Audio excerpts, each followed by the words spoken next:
నమస్తే welcome to పూరా local news. ఇప్పుడు హెడ్లైన్స్ చూద్దాం. విశాఖపై ప్రత్యేక ఫోకస్ పెట్టిన సీఎం జగన్. అయోధ్య శ్రీరాముడికి అలంకరించిన ఆభరణాల లిస్ట్ ఇదిగో. దేవరా షూటింగ్ లో సైఫ్ అలీ ఖాన్ కు గాయాలు, ముంబైలో శస్త్రచికిత్స. అయోధ్యలో సోమవారం జరిగిన బాలరాముడికి విగ్రహ ప్రాణప్రతిష్ఠ కార్యక్రమానికి వివిధ రంగాలకు చెందిన ప్రముఖులకు టెంపుల్ ట్రస్ట్ ఆహ్వానం పంపింది. సినీ, క్రీడా రంగాలకు చెందిన సెలబ్రిటీలు తమ భాగస్వాములతో హాజరయ్యారు. ఆహ్వానం అందినా కూడా కొంతమంది ఈ వేడుకకు హాజరు కాలేకపోయారు. వారిలో విరాట్ కోహ్లీ, అనుష్క దంపతులు కూడా ఉన్నారు. అయితే అచ్చంగా కోహ్లీలానే ఉండే వ్యక్తి అయోధ్యలో సందడి చేశాడు. టీమిండియా జెర్సీ ధరించి వచ్చిన కోహ్లీ డూప్ తో సెల్ఫీల కోసం ఫ్యాన్స్ ఎగబడ్డారు. కోహ్లీ డూప్ అని తెలిసినా ఆయనను చుట్టుముట్టి ఫోటోలు తీసుకున్నారు. తొలుత సరదాగా సాగిన ఈ తతంగం కాసేపటికే తోపులాట దాకా వెళ్ళింది. దీంతో బెదిరిపోయిన కోహ్లీ డూప్ చుట్టుముట్టిన జనంలో నుంచి కష్టం మీద బయటపడ్డాడు. ఆపై వేగంగా అక్కడి నుంచి వెళ్లిపోయాడు. ఈ ఘటనకు సంబంధించిన వీడియో ప్రస్తుతం సోషల్ మీడియాలో వైరల్ గా మారింది. దీంతో సెలబ్రిటీలకే కాదు, వారి పోలికలతో ఉండే డూప్లకి కూడా అభిమానుల బెడద తప్పలేదంటూ వీడియో చూసిన నెటిజన్లు కామెంట్లు పెడుతున్నారు.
అయోధ్యలో బాలరాముడి ప్రాణప్రతిష్ఠా క్రతువు సోమవారం అంగరంగ వైభవంగా జరిగింది.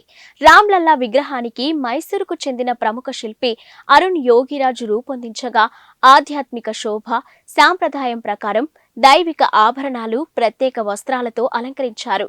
ఈ ఆభరణాలను లక్నోలోని శ్రీ అంకుర్ ఆనంద్ సంస్థకు చెందిన హర్ష హైమల్ శ్యామ్లాల్ జ్యువెలరీస్ తయారు చేసిందని శ్రీరామ జన్మభూమి తీర్థ ట్రస్ట్ తెలిపింది. ఇక ఆధ్యాత్మిక రామాయణం, వాల్మీకి రామాయణం, రామచరితమానస్, అలవందర్ స్తోత్రం వంటి గ్రంథాలలో శ్రీరాముడి వైభవం, ధరించిన దివ్య ఆభరణాల గురించి విస్తృతమైన అధ్యయనం చేసిన తర్వాత వీటిని రూపొందించినట్టు వెల్లడించింది. ఇక పసుపు ధోతి, ఎరుపు రంగు పతాక అంగవస్త్రంతో రామ్లల్లాను అలంకరించారు. ఈ అంగవస్త్రాలను స్వచ్ఛమైన బంగారు, జరీ దారాలతో తయారు చేయించారు. ఈ దుస్తులపై శంఖం, పద్మం, చక్రం, మయూరు వంటి వైష్ణవ చిహ్నాలు ముద్రించి ఉన్నాయి. ఈ వస్త్రాలను అయోధ్య ధామ్లోని పనిచేసిన ఢిల్లీ టెక్స్టైల్ డిజైనర్ శ్రీ మనీష్ త్రిపాఠి రూపొందించారు. జూనియర్ ఎన్టీఆర్, జాన్వీ కపూర్, సైఫ్ అలీ ఖాన్ దర్శకుడు కొరటాల శివ కాంబినేషన్ లో తెరకెక్కుతున్న దేవరా చిత్రం శరవేగంగా షూటింగ్ జరుపుకుంటుంది. ఇక ఈ షూటింగ్ కారణంగా జూనియర్ ఎన్టీఆర్ నిన్న అయోధ్య వేడుకకు కూడా వెళ్లలేకపోయారు. అయితే షూటింగ్ లో సైఫ్ అలీ ఖాన్ గాయపడ్డాడు.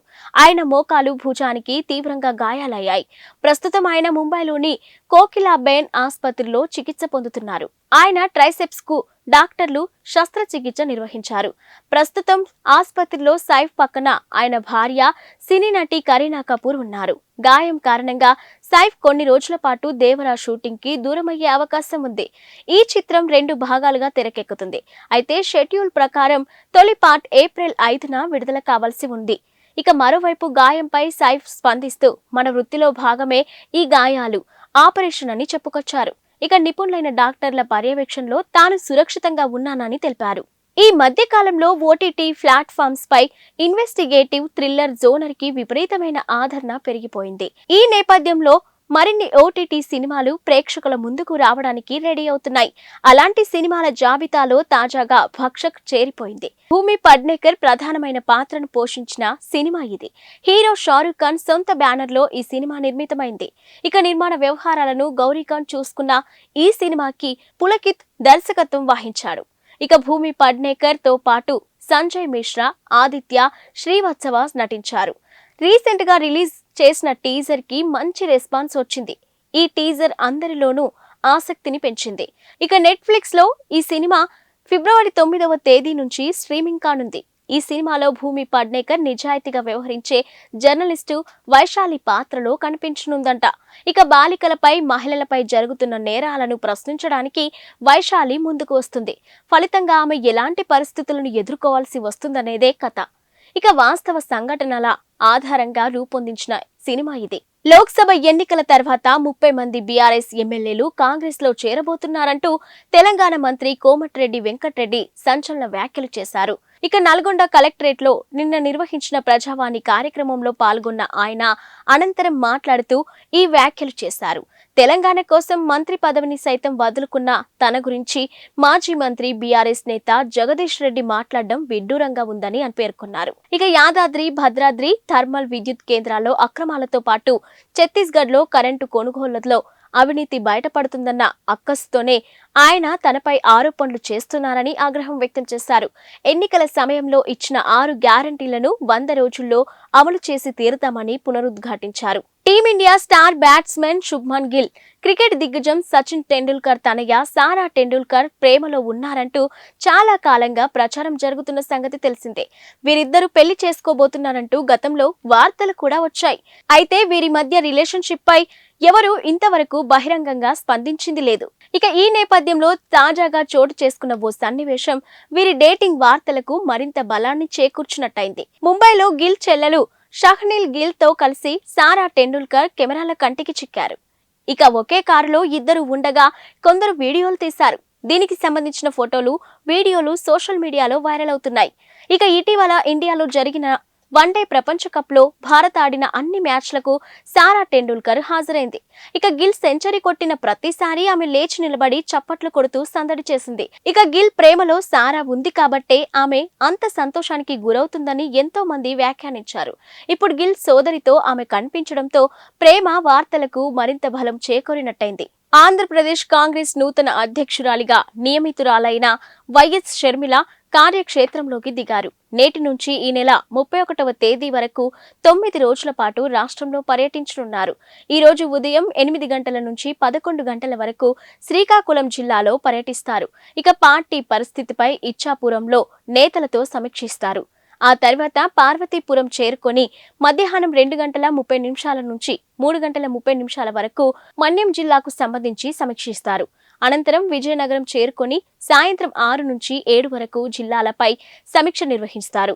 ఇక విశాఖపట్నం, అల్లూరి సీతారామరాజు, అనకాపల్లి జిల్లాలు, ఎల్లుండి 25న కాకినాడ, అంబేద్కర్ కోనసీమ, పశ్చిమ గోదావరి జిల్లాలను, ఇక 26న తూర్పు గోదావరి, ఏలూరు, ఎన్టీఆర్ జిల్లాల్లో పర్యటించి పార్టీ పరిస్థితిపై సమీక్ష నిర్వహిస్తారు.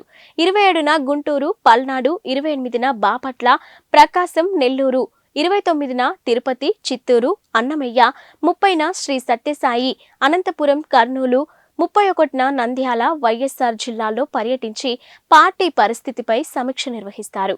అయోధ్య రామ మందిరంలో బాలరాముడి విగ్రహ ప్రాణ ప్రతిష్ఠ కార్యక్రమం నిన్న అంగరంగ వైభవంగా జరిగింది. ఇక స్వామివారికి ప్రధాని మోదీ తొలి పూజలు నిర్వహించారు. ఈ కార్యక్రమానికి దేశవ్యాప్తంగా ఉన్న వివిధ రంగాల అధిరత మహారథులంతా కలిసి తరలి వెళ్లారు. ఇక 7,000కు పైగా వివిఐపీలు హాజరయ్యారు. ఇక ఆలయ ప్రాంగణం సినీ సెలబ్రిటీలతో కలకలలాడింది. టాలీవుడ్ స్టార్ జూనియర్ ఎన్టీఆర్ కు కూడా ఆహ్వానం అందినప్పటికీ ఆయన అయోధ్యకు వెళ్లలేదు. దీంతో ఆయన ఎందుకు వెళ్లలేదనే చర్చ జరుగుతుంది.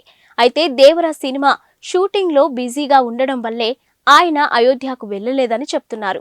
షూటింగ్ షెడ్యూల్ ముందే ఫిక్స్ అయిపోవడంతో తారక్ వెళ్లలేకపోయారట. ఇక షెడ్యూల్ ని తారక్ బ్రేక్ చేస్తే తోటి నటీనటులతో పాటు నిర్మాతలు కూడా ఇబ్బంది పడాల్సి ఉంటుందనే ఉద్దేశంతోనే తారక్ అయోధ్యకు వెళ్లలేకపోయారని అంటున్నారు. అయితే ఈ వార్తల్లో ఎంతవరకు నిజం ఉందనేది తెలియాల్సి ఉంది.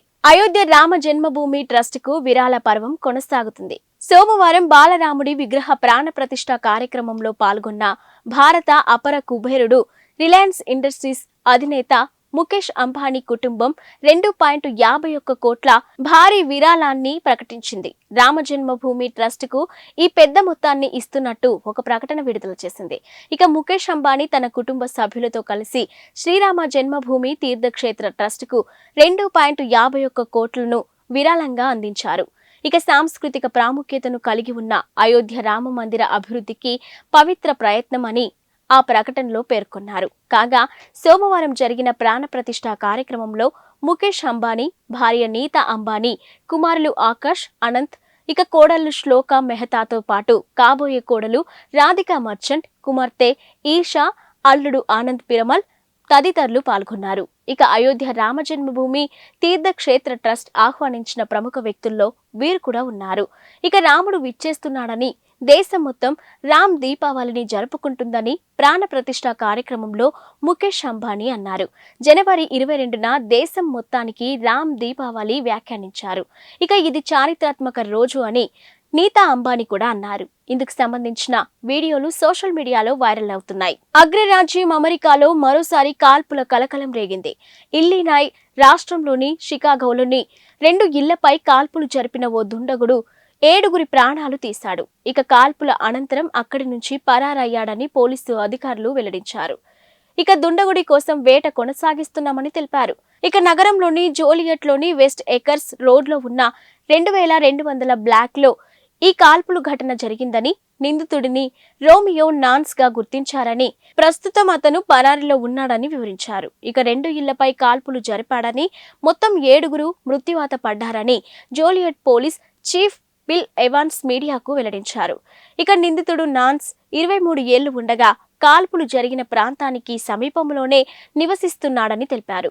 ఎరుపు రంగు టయోటా క్యామ్రీ కారులో పరారైనట్టు భావిస్తున్నామని, అతడి వద్ద ఆయుధం ఉందని, అతన్ని ప్రమాదకరంగా పరిగణించాలని అక్కడి పౌరులను జోలియట్ పోలీస్ డిపార్ట్మెంట్ అప్రమత్తం చేసింది. ఇక నాన్స్ కి సంబంధించిన సమాచారం, అతడి జాడకు సంబంధించి ఏవైనా వివరాలు తెలిస్తే స్థానిక పోలీసులకు సమాచారం అందించాలని కోరారు. కాగా అగ్రరాజ్యం అమెరికా కాల్పుల ఘటనలతో వణికిపోతుంది. ఇక గణనీయ సంఖ్యలో మరణాలు నమోదవుతున్నాయి. ఇక ఈ ఏడాది మొదటి 3 వారాల్లోనే 875 తుపాకీ కాల్పుల మరణాలు నమోదైనట్టుగా గణాంకాలు చెప్తున్నాయి. థ్యాంక్స్ ఫర్ వాచింగ్ పురా local news, your choice for local voice.